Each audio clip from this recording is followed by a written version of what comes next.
From the gaslit streets of turn-of-the-century New York to the speakeasies of Prohibition-era Chicago, from the underworld of London's Soho to the rough neighborhoods of Sydney, organized crime evolved from local street gangs into sophisticated criminal empires that would capture the world's imagination and reshape law enforcement forever. The story begins in the industrial cities of the early 20th century, where poverty, immigration, and opportunity collided to create something unprecedented. The 5 Points Gang of New York emerged from the desperate conditions of Manhattan's most notorious slum, where young men like Al Capone learned their first lessons in violence and loyalty. Across the Atlantic, London's underworld was dominated by figures like Billy Hill, the self-proclaimed king of the Soho underworld, who controlled smuggling operations and protection rackets with brutal efficiency. Meanwhile, in Australia's growing cities, criminal organizations were establishing their own territories and codes of conduct.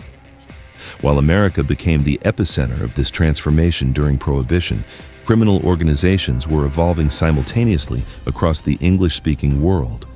When the Volstead Act made alcohol illegal in 1920, it handed American organized crime its greatest opportunity, but similar dynamics were playing out globally. In London, the established underworld adapted to changing times, with figures like Billy Hill modernizing traditional criminal enterprises. Australian gangs developed their own sophisticated operations, often connected to international smuggling networks. In America, Al Capone perfected the formula that would define organized crime globally. Arriving in Chicago as Johnny Torrio's lieutenant, Capone understood something his predecessors had missed: that successful organized crime required both brutal enforcement and public relations. He cultivated an image as a businessman, attending operas and sporting events, while simultaneously orchestrating some of the most violent episodes in American criminal history. This model of the sophisticated criminal would be replicated worldwide, from London's Soho district to Australia's major cities. The violence was staggering and systematic. The St. Valentine's Day Massacre of 1929 shocked even a public accustomed to gang warfare. 7 men gunned down in a garage on Chicago's North Side became symbols of how completely organized crime had militarized. This wasn't random street violence. It was strategic elimination of competition, carried out with military precision by men like Machine Gun Jack McGurn and the notorious duo of John Scalise and Albert Anselmi. Yet these criminal organizations operated with surprising sophistication. They maintained extensive networks of corrupt officials, from beat cops to federal judges. They invested in legitimate businesses, laundered money through complex schemes, and even provided social services in neighborhoods where government assistance was non-existent.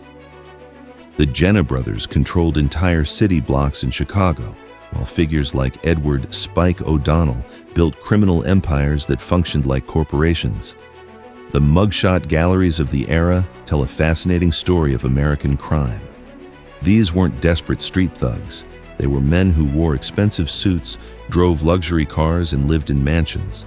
Vincent "Jim" Genna posed for police photographers with the confidence of a businessman, while Lucky Luciano revolutionized organized crime by creating the commission system that would govern American crime families for decades.